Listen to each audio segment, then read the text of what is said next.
ನಮಸ್ತೆ ಸ್ನೇಹಿತರೆ, ಇವತ್ತು ನಾವು ಕನ್ನಡದಲ್ಲಿ ವ್ಯಾಕರಣ ಬೋಧನೆಯನ್ನು ತಿಳ್ಕೊಳ್ಳುವ. ವ್ಯಾಕರಣ ಬೋಧನೆಯಲ್ಲಿ ಯಾವುದೆಲ್ಲ ಮುಖ್ಯವಾದ ಪ್ರಶ್ನೆಗಳು ಬರ್ತದೆ ಎನ್ನುವಂಥದ್ದನ್ನು ಇದರ ಮೂಲಕ ತಿಳಿತಾ ಹೋಗುವ.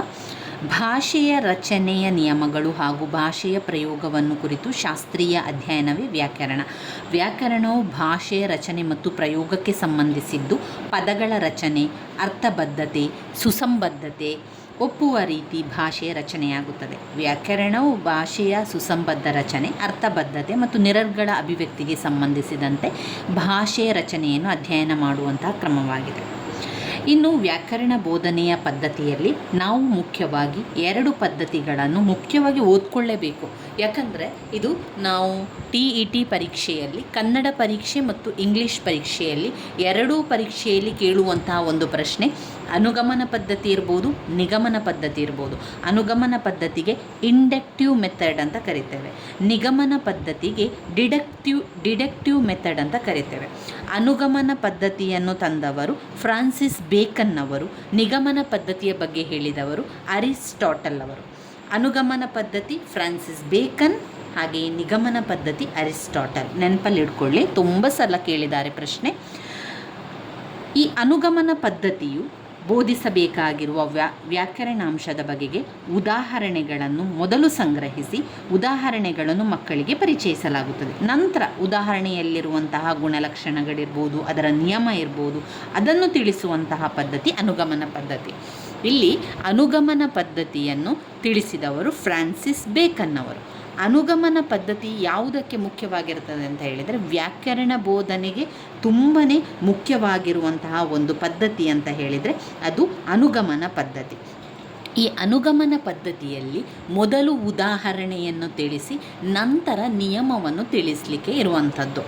ಮೊದಲು ಉದಾಹರಣೆ, ನಂತರ ನಿಯಮವನ್ನು ತಿಳಿಸುವಂಥದ್ದು. ಈ ಅನುಗಮನ ಪದ್ಧತಿ ಒಂದು ವೈಜ್ಞಾನಿಕ ಪದ್ಧತಿಯಾಗಿರ್ತದೆ, ವೈಜ್ಞಾನಿಕ ರೀತಿಯ ಪದ್ಧತಿ. ಅದರ ವಿರುದ್ಧವಾಗಿರುವಂಥದ್ದೇ ನಿಗಮನ ಪದ್ಧತಿ. ನಿಗಮನ ಪದ್ಧತಿಯು ಅವೈಜ್ಞಾನಿಕ ವಿಧಾನದ ಪದ್ಧತಿ, ಅನುಗಮನ ಪದ್ಧತಿಯು ವೈಜ್ಞಾನಿಕ ವಿಧಾನದ ಪದ್ಧತಿಯಾಗಿರ್ತದೆ. ಅನುಗಮನ ಪದ್ಧತಿಯಲ್ಲಿ ನಾವು ಮೂರ್ತ ರೂಪದಿಂದ ಅಮೂರ್ತಕ್ಕೆ ಹೋಗುವಂಥದ್ದು, ಮೂರ್ತದಿಂದ ಅಮೂರ್ತದ ಕಡೆಗೆ ಹೋಗುವಂಥದ್ದು. ಅನುಗಮನ ಪದ್ಧತಿಯು ವ್ಯಾಕರಣ ಬೋಧನೆಗೆ ತುಂಬಾ ಸೂಕ್ತವಾದಂತಹ ಪದ್ಧತಿ. ಉದಾಹರಣೆಗಳ ಸಂಗ್ರಹ, ಉದಾಹರಣೆಗಳ ಪರಿಶೀಲನೆ, ಸೂತ್ರ ಅಥವಾ ಸಾಮಾನ್ಯ ನಿಯಮಗಳ ರಚನೆ ಅನುಗಮನ ಪದ್ಧತಿಯು ವ್ಯಾಕರಣದ ಬೋಧನೆಗೆ ಅತ್ಯಂತ ಸೂಕ್ತವಾದ ಪದ್ಧತಿ ಅಂತ ಹೇಳ್ತಾ ಇದ್ದಾರೆ. ಇನ್ನು ನಿಗಮನ ಪದ್ಧತಿ ಏನು? ನಿಗಮನ ಪದ್ಧತಿ ಅಂದರೆ ಡಿಡಕ್ಟಿವ್ ಮೆಥಡನ್ನು ಹೇಳಿದವರು ಅರಿಸ್ಟಾಟಲ್ ಅವರು ಅದರ ಬಗ್ಗೆ ತಿಳಿಸ್ತಾರೆ. ನಿಗಮನ ಪದ್ಧತಿಯು ಅವೈಜ್ಞಾನಿಕ ಪದ್ಧತಿ, ಇದನ್ನು ವ್ಯಾಕರಣ ಬೋಧನೆಗೆ ಸೂಕ್ತವಲ್ಲ ಇದು.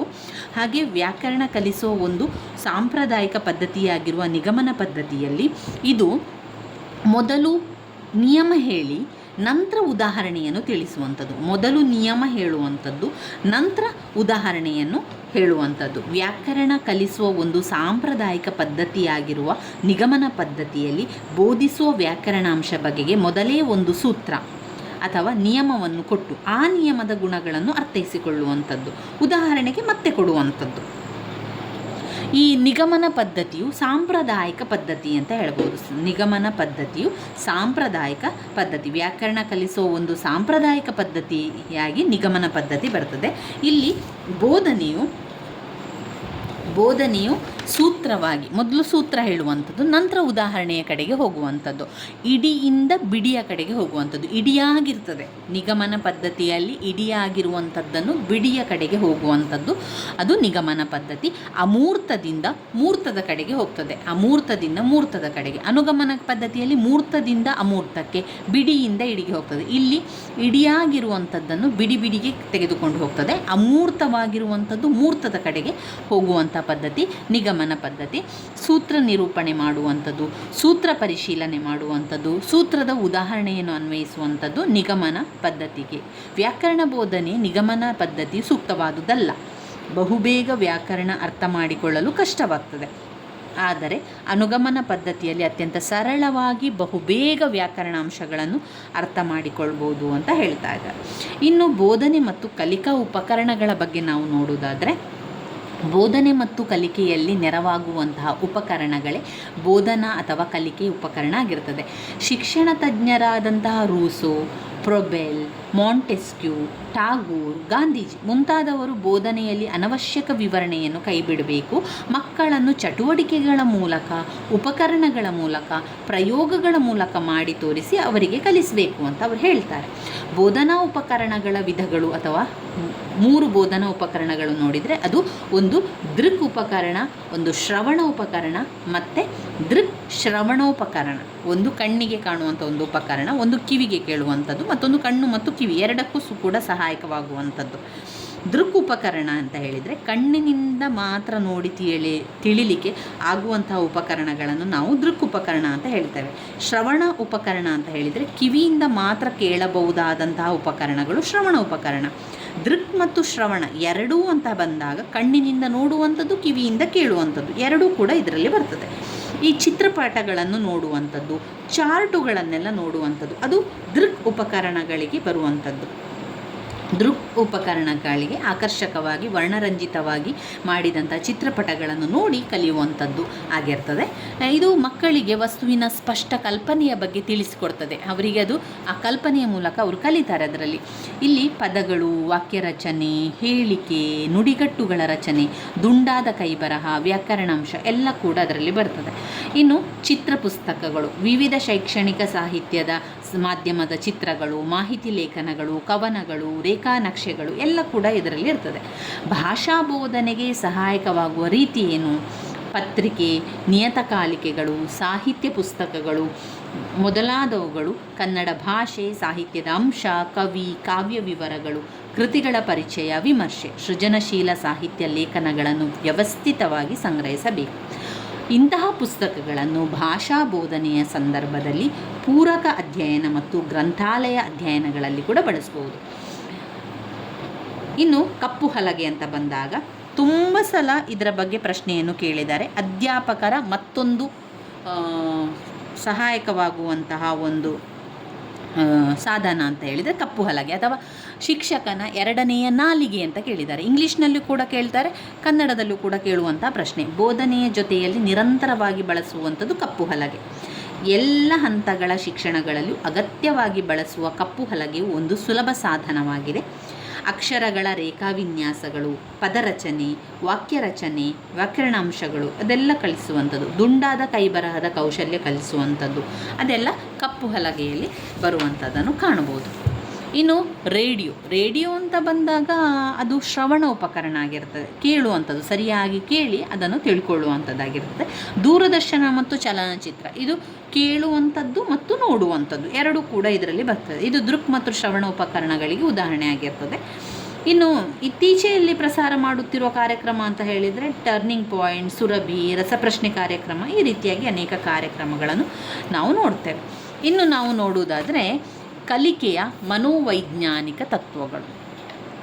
ಕಲಿಕೆಯ ಮನೋವೈಜ್ಞಾನಿಕ ತತ್ವಗಳು ಏನೆಲ್ಲ ಹೇಳ್ತಾರೆ ಅಂತ ಹೇಳಿದರೆ, ಭಾಷಾ ಕಲಿಕೆ ಹಾಗೂ ಪ್ರಯೋಗ, ಸಹಜ ಕ್ರಿಯೆ ಹಾಗೂ ಕಲಿಕೆಯಾದರೂ ವೈಜ್ಞಾನಿಕ ತರಬೇತಿ ಮತ್ತು ಅಭ್ಯಾಸಗಳಿಲ್ಲದೆ ಭಾಷಾ ಸಾಮರ್ಥ್ಯಗಳನ್ನು ಪರಿಣಾಮಕಾರಿಯಾಗಿ ಕಲಿಸಲಾಗುವುದಿಲ್ಲ.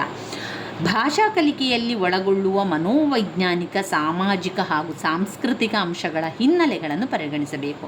ಇನ್ನು ತತ್ವಗಳು ನೋಡಿದರೆ ಸಿದ್ಧತಾ ನಿಯಮ. ಥಾರ್ನ್ಡೈಕರ್ ಅವರ ಪ್ರಯತ್ನ ದೋಷ ಸಿದ್ಧಾಂತದ ಪ್ರಕಾರ ಕಲಿಕೆಗೆ ಸಿದ್ಧತೆ ಬೇಕು. ಮಗು ಸಿದ್ಧವಿದ್ದಾಗ ಮಾತ್ರ ಹೆಚ್ಚು ಕಲಿಯಲು ಸಾಧ್ಯ ಅಂತ ಹೇಳಿ ಸಿದ್ಧತಾ ನಿಯಮದ ಬಗ್ಗೆ ಹೇಳಿದವರು ಥಾರ್ನ್ಡೈಕ್ ಅವರು ಸಿದ್ಧತಾ ನಿಯಮದ ಬಗ್ಗೆ ಹೇಳಿದ್ದಾರೆ. ಮಕ್ಕಳು ಕಲಿಬೇಕು ಅಂತ ಹೇಳಿದರೆ ಅವರು ಸಿದ್ಧರಾಗಿರಬೇಕು, ಸಿದ್ಧವಿದ್ದಾಗ ಮಾತ್ರ ಅವರು ಹೆಚ್ಚು ಕಲಿಯಲಿಕ್ಕೆ ಸಾಧ್ಯ ಅಂತ ಹೇಳ್ತಾ ಇದ್ದಾರೆ. ಅನುಕರಣೆಯ ನಿಯಮ. ಅನುಕರಣೆ ಮಕ್ಕಳ ಸಹಜ ಗುಣ. ಬಾಲ್ಯಾವಸ್ಥೆಯಲ್ಲಿ ಸಹಜವಾಗಿ ಅನುಕರಣೆಯ ಮೂಲಕವೇ ಭಾಷೆಯನ್ನು ಕಲಿಯುತ್ತಾರೆ. ಇನ್ನು ಅಭ್ಯಾಸದ ನಿಯಮ. ಅಭ್ಯಾಸದ ನಿಯಮ ಅಂತ ಹೇಳಿದರೆ ಅನುಕರಣೆಯಿಂದ ಭಾಷೆಯ ಕಲಿಕೆಯನ್ನು ಪ್ರಾರಂಭಿಸುತ್ತಾರೆ. ಅವುಗಳು ಅಭ್ಯಾಸದ ಮೂಲಕ ಗಟ್ಟಿಗೊಳ್ಳುತ್ತದೆ. ಭಾಷೆಯನ್ನು ಪುನರ್ಬಲನಗೊಳಿಸುತ್ತಾ ಕಲಿಸುವ ತತ್ವ, ಭಾಷೆಯ ಸ್ವಾಭಾವಿಕ ಕ್ರಮದಲ್ಲಿ ಮತ್ತು ಜೀವಂತ ಸನ್ನಿವೇಶಗಳಲ್ಲಿ ಕಲಿಸುವ ತತ್ವ, ಅರ್ಥಪೂರ್ಣ ವಾಕ್ಯಗಳ ಮೂಲಕ ಕಲಿಸುವ ತತ್ವ, ಮಕ್ಕಳಲ್ಲಿ ಆಸಕ್ತಿ ಮೂಡಿಸಿ ಕಲಿಸುವ ತತ್ವ. ಮೊದಲು ಮಾತೃಭಾಷೆಯನ್ನು ಕಲಿಸಬೇಕು. ಮಕ್ಕಳು ಮೊದಲು ಕಲಿಯುವಂತಹ ಒಂದು ಭಾಷೆ ಅಂದರೆ ಮಾತೃಭಾಷೆಯನ್ನು ಕಲಿತ ನಂತರ ಕಲಿಯುವಂಥದ್ದು. ಇಲ್ಲಿ ತಾರಂಡೈಕರವರ ಸಿದ್ಧತಾ ನಿಯಮದ ಪ್ರಕಾರ ಮಕ್ಕಳು ಕಲೀಲಿಕ್ಕೆ ಸಿದ್ಧರಿದ್ದಾಗ ಮಾತ್ರ ಅವರು ಹೆಚ್ಚು ಕಲೀಲಿಕ್ಕೆ ಸಾಧ್ಯ. ಆರಂಭದಲ್ಲಿ ಅವರು ಅನುಕರಣೆಯನ್ನು ಮಾಡ್ತಾರೆ, ಅನುಕರಣೆಯನ್ನು ಮಾಡಿ ಅಭ್ಯಾಸ ಮಾಡಬೇಕು. ಅನುಕರಣೆ ಮತ್ತು ಅಭ್ಯಾಸ ಆರಂಭದ ಹಂತದಲ್ಲಿ ಅವರು ಮಾಡಬೇಕಾಗಿರುವಂಥದ್ದು, ಕಲಿಬೇಕಾಗಿರುವಂಥ ವಿಚಾರಗಳು.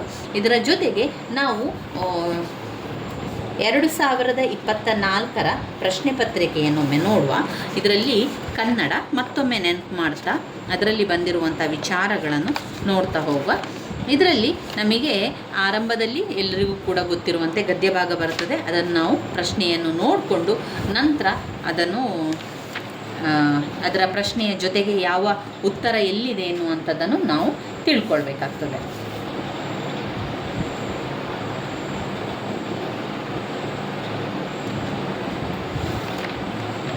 ಸಾಧಾರಣ 1ರಿಂದ 8 ಪ್ರಶ್ನೆಗಳು ನಾವು ಅಲ್ಲೇ ಇರುವಂತಹದ್ದನ್ನು ಹುಡುಕಿ ಬರಿಬೇಕಾಗ್ತದೆ. ಹಾಗೆ ಪದ್ಯ ಕೂಡ ಹಾಗೆ 9ರಿಂದ 18ರ ಪ್ರಶ್ನೆ ತನಕ ಅದು ಪದ್ಯ ಭಾಗವನ್ನೇ ಕೊಟ್ಟಿರ್ತಾರೆ. 9ರಿಂದ 15ರ ತನಕ ಪದ್ಯ ಭಾಗ. ಇನ್ನು ಬರುವಂಥದ್ದೆಲ್ಲ ಬೋಧನಾಶಾಸ್ತ್ರ ಮತ್ತು ವ್ಯಾಕರಣ. ಮತ್ತೊಮ್ಮೆ ಇದನ್ನು ಓದ್ತಾ ಹೋಗುವ, ಆವಾಗ ನಮಗೆ ಕೆಲವೊಂದೆಲ್ಲ ನೆನಪಲ್ಲಿ ಉಳಿಲಿಕ್ಕೆ ಸಾಧ್ಯ ಆಗ್ತದೆ. ಕಾರವಾರದಲ್ಲಿ ಮಲೇರಿಯಾ ಹಬ್ಬಿ ವೀರೇಶ್ವರ ಪಾಠಕ್ರವರ ಆರೋಗ್ಯದ ಮೇಲೆ ದುಷ್ಪರಿಣಾಮ ಬೀರಿ ಅವರು ಅಲ್ಲಿಂದ ವರ್ಗಾವಣೆ ಹೊಂದುವಂತೆ ಆಯಿತು. ಈ ವಾಕ್ಯ ಏನಾಗಿದೆ ನಾವು ನೋಡಬೇಕಾದ್ರೆ ಇದು ನಾವು ಎಲ್ಲ ಉತ್ತರವನ್ನು ಒಂದೊಂದೇ ತೆಗಿತಾ ಹೋಗಬೇಕು. ಮೊದಲಿಗೆ ಅವರು ಕೇಳಿದ್ದಾರೆ ಇದು ಪ್ರಶ್ನಾರ್ಥಕ ವಾಕ್ಯವಾ ಅಂತ. ಅಲ್ಲ, ಪ್ರಶ್ನೆ ಬಂದಿದೆಯಾ, ಅಲ್ಲಿ ಎಲ್ಲಿಗೆ ಹೋಗಿದ್ದಾರೆ ಅಂತ ಬಂದಿದೆಯಾ, ಅಥವಾ ಕಾರವಾರದಲ್ಲಿ ಮಲೇರಿಯಾ ಹಬ್ಬಿದೆಯೇ ಎನ್ನುವಂಥದ್ದು ನಮ್ಮ ಹತ್ರ ಪ್ರಶ್ನೆಯನ್ನು ಅವರು ಕೇಳಲಿಲ್ಲ. ಆದ್ದರಿಂದ ಅದು ಪ್ರಶ್ನಾರ್ಥಕ ವಾಕ್ಯ ಅಲ್ಲ, ಅದನ್ನು ತೆಗೆದುಬಿಡಿ. ಇನ್ನು ಇಲ್ಲಿ ಮಿಶ್ರವಾಕ್ಯ ಅಂತ ನಿಮಗೆ ಒಂದು ರೀತಿಯ ಕನ್ಫ್ಯೂಸ್ ಆಗಿರ್ತದೆ. ಇದು ಮಿಶ್ರವಾಕ್ಯವಾ? ಅಲ್ಲ, ಇದು ಮಿಶ್ರವಾಕ್ಯ ಅಲ್ಲ. ಯಾಕಂದರೆ ಕಾರವಾರದಲ್ಲಿ ಮಲೇರಿಯಾ ಹಬ್ಬಿ ವೀರೇಶ್ವರ ಪಾಠಕ್ರವರ ಆರೋಗ್ಯದ ಮೇಲೆ ದುಷ್ಪರಿಣಾಮ ಬೀರಿದೆ. ಇಲ್ಲಿ ಕಾರವಾರ ಮಲೇರಿಯಾ ಕೂಡ ವೀರೇಶ್ವರ ಪಾಠಕರ ಆರೋಗ್ಯ ಒಂದೇ ವಾಕ್ಯ ಆಗಿರ್ತದೆ. ಅದು ಕಂಟಿನ್ಯೂ ಆಗಿರುವಂಥ ಒಂದು ವಾಕ್ಯ. ಅದರಿಂದ ಅದು ಮಿಶ್ರವಾಕ್ಯ ಅಲ್ಲ, ಅದನ್ನು ಕೂಡ ತೆಗೆದುಬಿಡಿ. ಇನ್ನು ಸಂಯೋಜಿತ ವಾಕ್ಯ, ಒಂದಕ್ಕೊಂದು ಸಂಯೋಜನೆಯನ್ನು ಮಾಡಿದಾರಾ? ಇಲ್ಲ, ಅಲ್ಲಿ ಇರುವಂಥದ್ದು ಒಂದು ಸಾಮಾನ್ಯವಾದ ವಾಕ್ಯ ಅಂತ ತಗೊಳ್ಬೇಕು. ಕೆಲವೊಮ್ಮೆ ಉತ್ತರಗಳು ಕನ್ಫ್ಯೂಸ್ ಇರ್ತದೆ.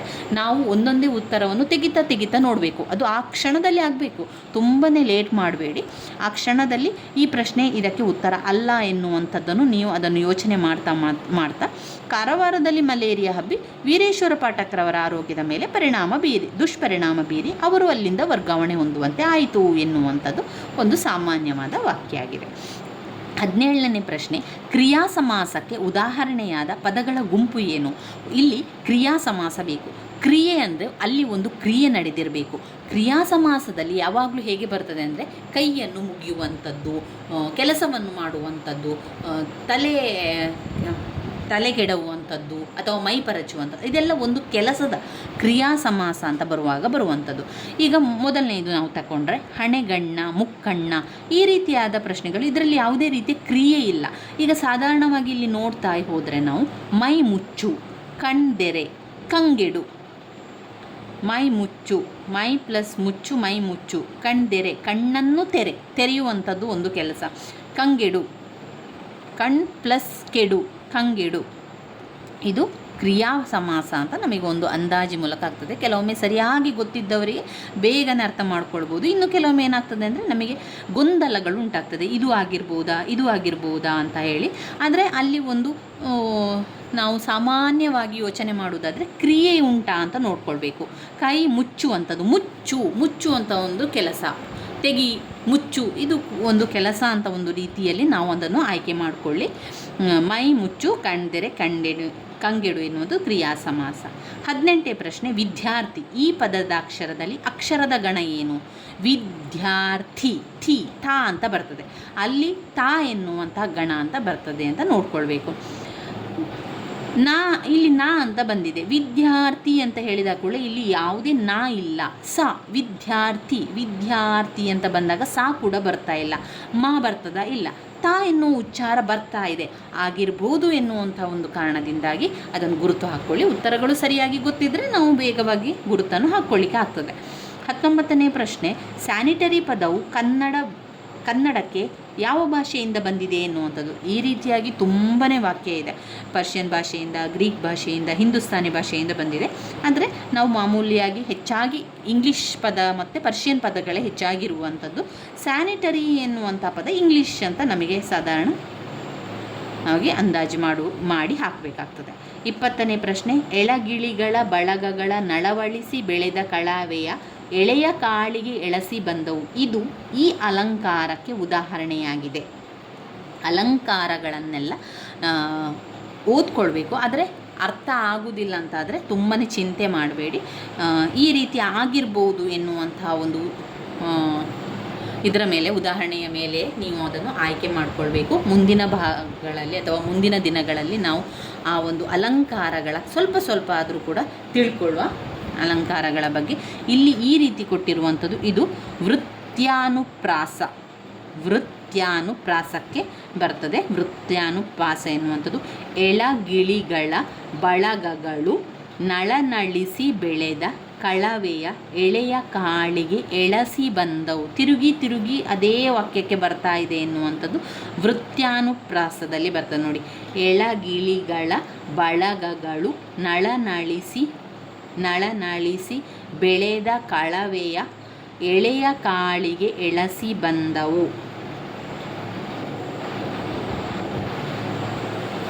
ಇನ್ನು 21ನೇ ಪ್ರಶ್ನೆ, ಉದಾಹರಣೆಗಳ ಸಂಗ್ರಹ, ಪರಿಶೀಲನೆ, ಸಾಮಾನ್ಯ ಗುಣಲಕ್ಷಣ, ನಿಯಮ ಸೂತ್ರವನ್ನು ರೂಪಿಸುವುದು, ಬೋಧನಾ ಪದ್ಧತಿಯ ಅನುಕ್ರಮ ಹಂತವಾಗಿ ನಾವು ಈಗಾಗಲೇ ತಿಳ್ಕೊಂಡಿದ್ದೇವೆ. ಅನುಗಮನ ಪದ್ಧತಿಯಲ್ಲಿ ಮೊದಲು ಉದಾಹರಣೆ, ನಂತರ ನಿಯಮ. ನಿಗಮನ ಪದ್ಧತಿಯಲ್ಲಿ ಮೊದಲು ನಿಯಮ, ನಂತರ ಉದಾಹರಣೆಯನ್ನು ಕೊಡುವಂಥದ್ದು. ಅದರಿಂದ ಇದು ಉದಾಹರಣೆಯ ಸಂಗ್ರಹ ಮಾಡಿ ನಂತರ ನಿಯಮ ಬರುವ ಕಾರಣ ಇದು ಅನುಗಮನ ಪದ್ಧತಿ. 22ನೆಯ ಪ್ರಶ್ನೆ, ಸ್ವಾತಂತ್ರ್ಯ, ಸಮಾನತೆ, ಭ್ರಾತೃತ್ವ.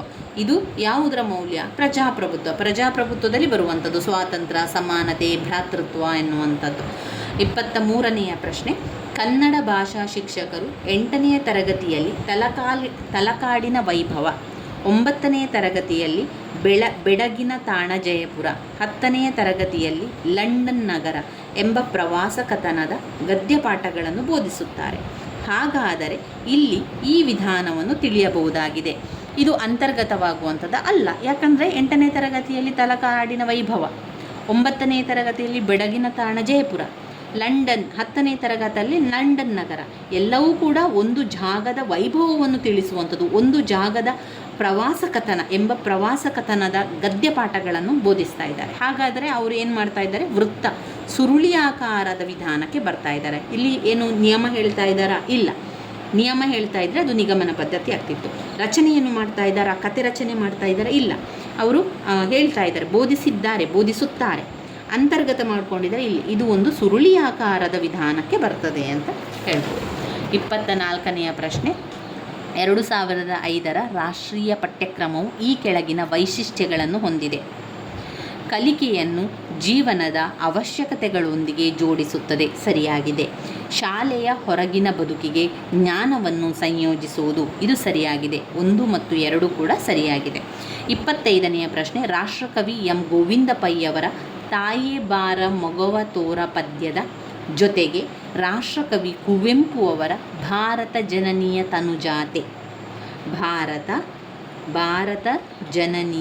ತನುಜಾತೆ ಪದ್ಯವನ್ನು ಪೂರಕವಾಗಿ ಶಿಕ್ಷಕರು ಬೋಧಿಸಿದರೆ ಇದು ನಮಗೆ ಯಾವ ವಿಧಾನ? ಒಂದು ಕಡೆಗೆ ಹೋಗಿ ಮತ್ತೊಂದು ಕಡೆಗೆ ಹೋಗಿ ಬಂದರೆ ಅದು ಸುರುಳಿಯಾಕಾರ ಅಂತ ಬರ್ತದೆ. ಒಂದು ಉದಾಹರಣೆಯನ್ನು ಕೊಟ್ಟರೆ ಅದು ಅನುಗಮನ ಪದ್ಧತಿ ಅಂತ ಬರ್ತದೆ. ರಚನೆ ಮಾಡುವುದು, ಒಂದು ಪದ್ಯವನ್ನು ಮಕ್ಕಳಿಗೆ ರಚನೆ ಮಾಡಲಿಕ್ಕೆ ಕೊಟ್ಟಿದ್ದರೆ ರಚನೆ ಅಂತ ಬರ್ತದೆ. ಈಗ ನಮಗೆ ಅಲ್ಲಿ ಸಮ್ಮಿಳಿತ ವಿಧಾನ ಅಂತ, ಯಾಕೆ ಸಮ್ಮಿಳಿತ ವಿಧಾನ ಅಂತ ತಗೊಳ್ಬೇಕು ಅಂತ ಹೇಳಿದರೆ, ರಾಷ್ಟ್ರಕವಿ ಎಂ ಗೋವಿಂದ ಪೈಯವರ ತಾಯೇ ಬಾರ ಮೊಗವ ತೋರ ಪದ್ಯದ ಜೊತೆಗೆ ಅವರು ಒಂದು ಪದ್ಯವನ್ನು ಹೇಳಿಕೊಡ್ತಾರೆ. ಅದರ ಜೊತೆಗೆ ಏನು ಮಾಡ್ತಾರೆ?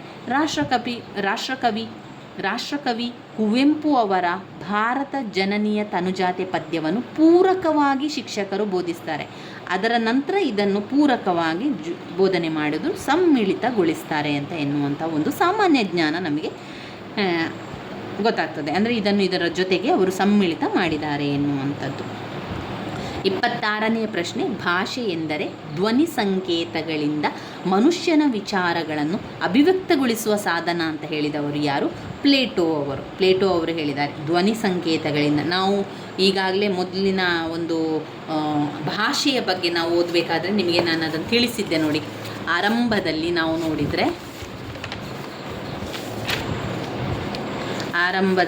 ನಾನು ನಿಮಗೆ ಭಾಷೆಯ ಬಗ್ಗೆ ಹೇಳುವಾಗ ತಿಳಿಸಿದ್ದೆ ನೋಡಿ. ಭಾಷೆಯ ಅರ್ಥದ ಬಗ್ಗೆ ಹೇಳುವಾಗ ಪ್ಲೇಟೋ ಅವರೇ ಹೇಳಿದ್ದಾರೆ ನೋಡಿ, ಧ್ವನಿ ಸಂಕೇತಗಳಿಂದ ಮನುಷ್ಯನ ವಿಚಾರಗಳನ್ನು ಅಭಿವ್ಯಕ್ತಗೊಳಿಸುವ ಸಾಧನವೇ ಭಾಷೆ ಅಂತ ಹೇಳಿದವರು ಪ್ಲೇಟೋ ಅವರು.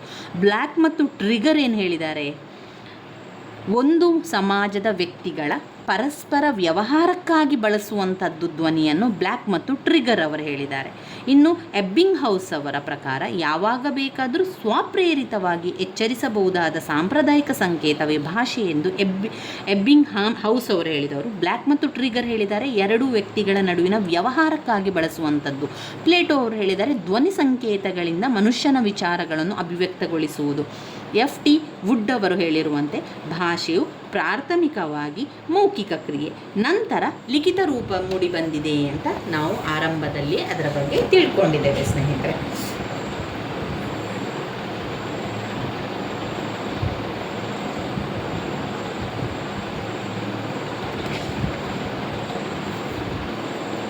ಇನ್ನು ಇಲ್ಲೀಗ ನಾವು ಎಲ್ಲಿದ್ದೇವೆ? ಭಾಷೆ ಎಂದರೆ ಧ್ವನಿ ಸಂಕೇತಗಳಿಂದ ಮನುಷ್ಯನ ವಿಚಾರಗಳನ್ನು ಅಭಿವ್ಯಕ್ತಗೊಳಿಸುವ ಸಾಧನ ಅಂತ ಹೇಳಿದವರು ಪ್ಲೇಟೋ. ನೆನಪಲ್ಲಿಟ್ಕೊಳ್ಳಿ. FT ವುಡ್ ಅವರೇನು ಹೇಳ್ತಾರೆ? ಭಾಷೆ ಎನ್ನುವಂಥದ್ದು ಅದು ಅವರ ಪ್ರಕಾರ ಏನು? ಭಾಷೆ ಎನ್ನುವಂಥದ್ದು ಪ್ರಾಥಮಿಕವಾಗಿ ಮೌಖಿಕ ಕ್ರಿಯೆ ಇರ್ತದೆ, ನಂತರ ಬರವಣಿಗೆ ಅಂತ FT ವುಡ್ ಅವರು ಹೇಳ್ತಾರೆ. ಪ್ಲೇಟೋ ಅವರು ಧ್ವನಿ ಸಂಕೇತಗಳಿಂದ ಮನುಷ್ಯನ ವಿಚಾರ ವ್ಯಕ್ತಗೊಳಿಸುವುದು. ಆಮೇಲೆ ಬ್ಲ್ಯಾಕ್ ಮತ್ತು ಟ್ರಿಗರ್ ಅವರ ಪ್ರಕಾರ ಎರಡು ವ್ಯಕ್ತಿಗಳ ವ್ಯವಹಾರಕ್ಕಾಗಿ ಬಳಸುವಂಥದ್ದು. ಆಮೇಲೆ ಎಬ್ಬಿಂಗ್ ಹೌಸ್ ಏನು ಹೇಳ್ತಾರೆ? ಅವರ ಸ್ವಪ್ರೇರಿತವಾಗಿ ಅವರು ಕಲೀಲಿಕ್ಕೆ ಬರಬೇಕು ಎನ್ನುವಂಥದ್ದು, ಸ್ವಪ್ರೇರಿತವಾಗಿ ಎಚ್ಚರಿಸಬಹುದಾದಂತಹ ಒಂದು ಕ್ರಿಯೆ ಅಂತ ಹೇಳುವಂಥದ್ದು. ಅದನ್ನು ನೆನಪಲ್ಲಿ ಇಟ್ಕೊಳ್ಳಿ. ತುಂಬ ಸಲ ಪ್ರಶ್ನೆಗಳು ಬಂದಿದೆ. ಭಾಷಾ ಕೌಶಲಗಳನ್ನು ಬೆಳೆಸುವುದು ಯಾವುದು? ಕೌಶಲಗಳನ್ನು ಬೆಳೆಸುವುದು ಯಾವ ಉದ್ದೇಶದಿಂದ? ನಾವು ಭಾಷಾ ಕೌಶಲ ಅಂತ ಬಂದಾಗ ಆಲಿಸುವಂಥದ್ದು, ಮಾತನಾಡುವಂಥದ್ದು, ಓದುವಂಥದ್ದು, ಬರೆಯುವಂಥದ್ದು, ಇದು ಯಾಕೆ ನಾವು ಕಲಿಸ್ತೇವೆ ಅಥವಾ ಯಾಕೆ ಅದನ್ನು ಬೆಳೆಸಬೇಕು? ಸಾಹಿತ್ಯಿಕ ಉದ್ದೇಶದಿಂದವ? ಅಲ್ಲ. ನೈತಿಕ ಉದ್ದೇಶದಿಂದ ಅಲ್ಲ. ಮಾನಸಿಕ ಉದ್ದೇಶದಿಂದ ಅಲ್ಲ. ಭಾಷಾ ಕೌಶಲ್ಯಗಳು ಬೆಳೆಸುವುದು ಭಾಷಿಕ ಉದ್ದೇಶದಿಂದ, ಭಾಷೆಯನ್ನು ಕಲಿಬೇಕು ಎನ್ನುವ ಕಾರಣದಿಂದಾಗಿ, ಭಾಷೆಯನ್ನು ಕಲಿಯುವ ಉದ್ದೇಶದಿಂದಾಗಿ ಭಾಷಾ ಕೌಶಲ್ಯಗಳನ್ನು ಬೆಳೆಸಬೇಕು. ಸಾಮಾನ್ಯ ಅರ್ಥದಲ್ಲಿ ಆಲಿಸುವಿಕೆ ಅಂದರೆ ಏನು? ಸಾಮಾನ್ಯವಾಗಿ ಆಲಿಸುವಂಥದ್ದು ಅಂತ ಹೇಳಿದರೆ ಕೇಳುವಂಥದ್ದು. ನಾಡು ನುಡಿಯ ಪರಂಪರೆ, ಸಾಹಿತ್ಯ ಸಂಸ್ಕೃತಿಯ ಅರಿವನ್ನು ಮೂಡಿಸುವಂಥದ್ದು. ಸಾಹಿತ್ಯ ಅಲ್ಲೇ ಪ್ರಶ್ನೆಯಲ್ಲೇ ಕೆಲವೊಂದೇ ಏನಾಗ್ತದೆ ಅಂತ ಹೇಳಿದರೆ ಪ್ರಶ್ನೆಯಲ್ಲಿ ಉತ್ತರಗಳಿರ್ತದೆ ನೋಡಿ. ನಾಡು ನುಡಿಯ ಪರಂಪರೆ, ಸಾಹಿತ್ಯ ಸಂಸ್ಕೃತಿಯ ಅರಿವನ್ನು ಮೂಡಿಸುವಂಥದ್ದು ಯಾವ ಉದ್ದೇಶ? ಅದು ಸಾಹಿತ್ಯದ ಉದ್ದೇಶ ಅಂತ ಗೊತ್ತಾಗಬೇಕು. ಪಠ್ಯಕ್ರಮ ನಿರ್ಧರಿಸಿದ ಗುರಿಗಳನ್ನು, ಪಠ್ಯವಸ್ತು ಸೂಚಿಸಿದ ಮಾರ್ಗೋಪಾಯಗಳನ್ನು ಸಾಕಾರಗೊಳಿಸಲು ಒಂದು ನಿರ್ದಿಷ್ಟ ವಿಷಯದ ಪಠ್ಯಾಂಶಗಳನ್ನು ಒಳಗೊಂಡಂತಹ ಸಾಧನವೇ ಪಠ್ಯ ಪುಸ್ತಕ. ಪಠ್ಯಕ್ರಮ ಅಲ್ಲ, ಅಥವಾ ಅಭ್ಯಾಸ ಪುಸ್ತಕವೂ ಅಲ್ಲ, ಪಠ್ಯವಸ್ತು ಅಲ್ಲ. ನಮಗೆ ಬೇಕಾಗಿರುವಂಥದ್ದು ಪಠ್ಯಪುಸ್ತಕ. ಅದು ಪಠ್ಯಕ್ರಮಗಳನ್ನು ನಿರ್ಧರಿಸಿದ ಗುರಿಗಳನ್ನು, ಪಠ್ಯವಸ್ತುಗಳನ್ನು ಸೂಚಿಸಿದ ಮಾರ್ಗೋಪಾಯಗಳನ್ನು ಸಾಕಾರಗೊಳಿಸಲು ಒಂದು ನಿರ್ದಿಷ್ಟ ವಿಷಯದ ಪಠ್ಯಾಂಶಗಳನ್ನು ಒಳಗೊಂಡಂತಹ ಅದೊಂದು ಸಾಧನ, ಅದುವೇ ಪಠ್ಯ ಪುಸ್ತಕ ಅಂತ ಬರ್ತದೆ ನೋಡಿ. ಇವಿಷ್ಟು ಕನ್ನಡದಲ್ಲಿ ಬಂದಿರುವಂತಹ ಪ್ರಶ್ನೆಗಳು ಸ್ನೇಹಿತರೆ. ಮುಂದಿನ ವಿಡಿಯೋದಲ್ಲಿ ನಾವು ಇನ್ನಷ್ಟು ವಿಚಾರಗಳನ್ನು ತಿಳ್ಕೊಳ್ಳುವ. ನನ್ನ ವೀಡಿಯೋಸ್ ಎಲ್ಲ ನಿಮಗೆ ಇಷ್ಟ ಆಗಿದ್ದರೆ ಲೈಕ್ ಕೊಡಿ, ಶೇರ್ ಮಾಡಿ, ಸಬ್ಸ್ಕ್ರೈಬ್ ಮಾಡಲಿಕ್ಕೆ ಮರಿಬೇಡಿ. ಧನ್ಯವಾದಗಳು.